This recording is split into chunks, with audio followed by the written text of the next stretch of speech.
Apostle जी, ये आज couple अपनी गवाही देने के लिए आया है।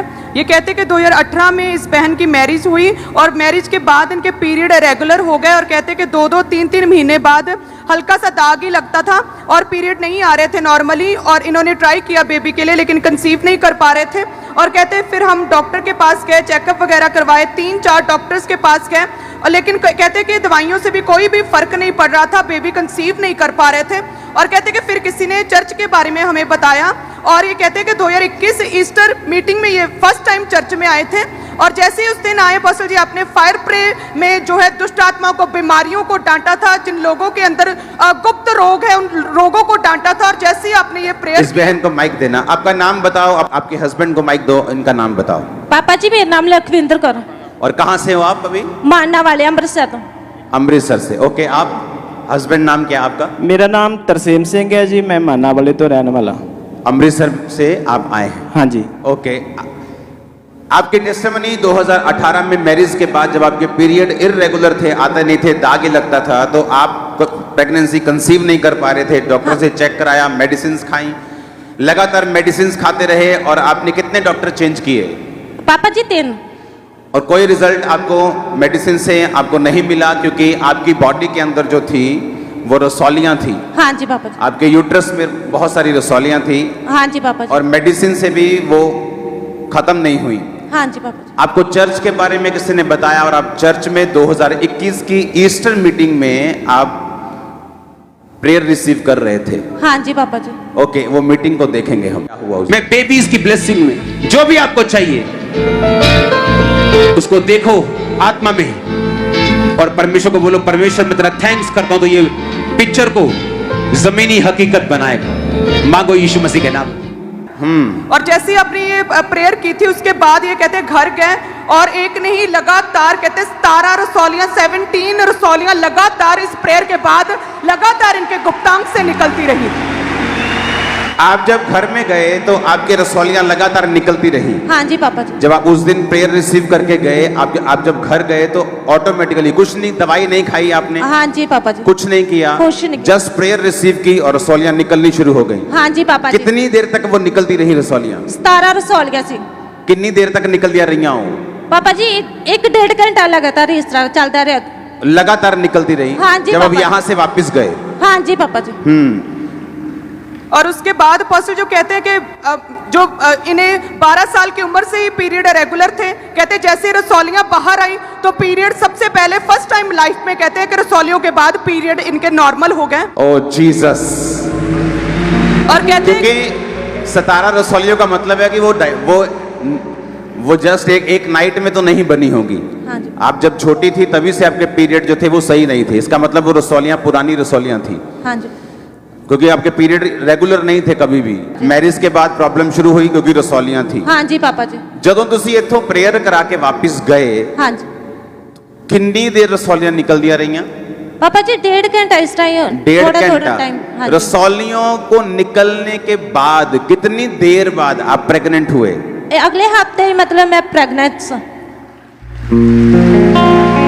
Next week.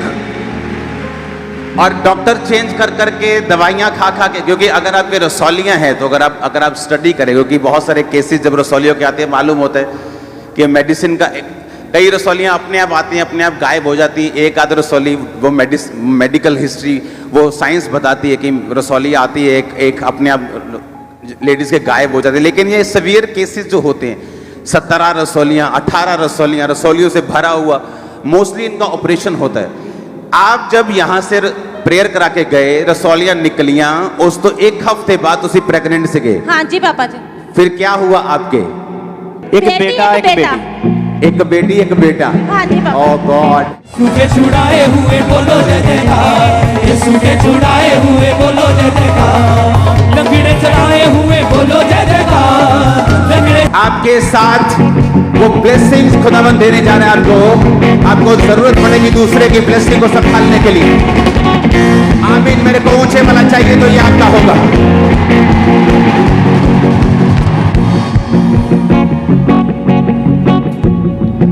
आप 2018 से मसीह में हैं। हाँ जी पापा जी। कितने पैसे मिले आपको मसीह में आने के लिए? पापा जी कोई नहीं। सुनो मेरी बात, मसीही लोगों का काम है लोगों को छुड़ाना। जब ये चर्च में आई होंगी, किसी ने इनसे नहीं पूछा होगा तुम किस धर्म की हो, कौन सी जात की हो। हां, जब मसीही लोग, बाइबल कहती पौलुस जहां प्रीच करने के लिए गया तो लोग बोलने लगे कि ये हमारे देवताओं की निंदा करने के लिए आया। तो जब बड़े लोग खड़े हुए तो उन्होंने कहा नहीं, ये अपने जीसस का प्रचार कर रहा है, किसी की निंदा नहीं कर रहा। अब बताओ, जो लोग बोलते हैं कि पैसे देके धर्म परिवर्तन किया, अब बताओ क्या बोलना है।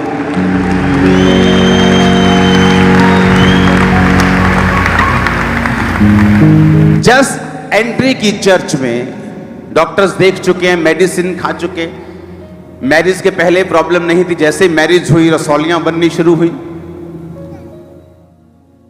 Doctor change, medicine medicine medicine medicine, prayer receive की, रसौलियों को स्वर्गदूतों ने छुआ। घर जाते 1 2 3 4 5, वो देखो 17 रसौलियां।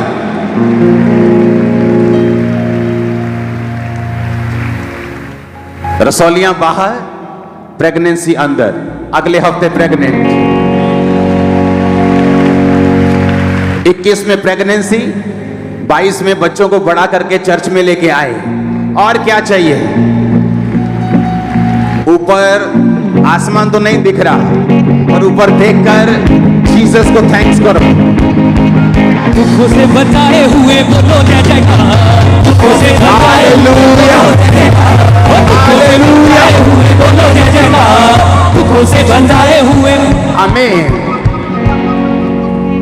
क्रिश्चियन लोगों का किसी के साथ युद्ध नहीं, क्योंकि हमारा युद्ध रसौलियों के साथ है, हमारा युद्ध बांझपन के साथ है, नशों के साथ है, और किसी के डराए से डरने वाले नहीं है, क्योंकि हमारा युद्ध शैतान के साथ है। वो करते रहेंगे, लड़ते रहेंगे। आमीन। क्या क्या बोलना चाहती हो जो सिस्टर्स के पास अभी बेबी नहीं, या जो लोग हीलिंग अभी चाहते हैं, क्या कहना चाहते हो आप उनसे? पापा जी, मैं उन्होंने यही कहना चाहने कि बस विश्वास च बने रहो, परमेश्वर जरूर बरकत देन दी ताकत रखता है।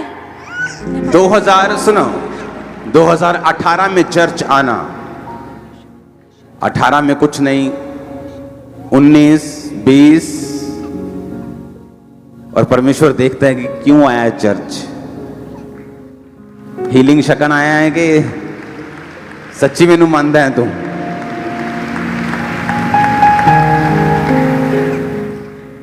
जब आदमी दिखा देता है कि मैं विश्वास करता हूं और मैं तुझ में मुक्ति पाने आया हूं, मैं सिर्फ चंगियाई पाने नहीं, मैं मुक्ति पाने आया हूं, तो मेरा उद्धार करता है।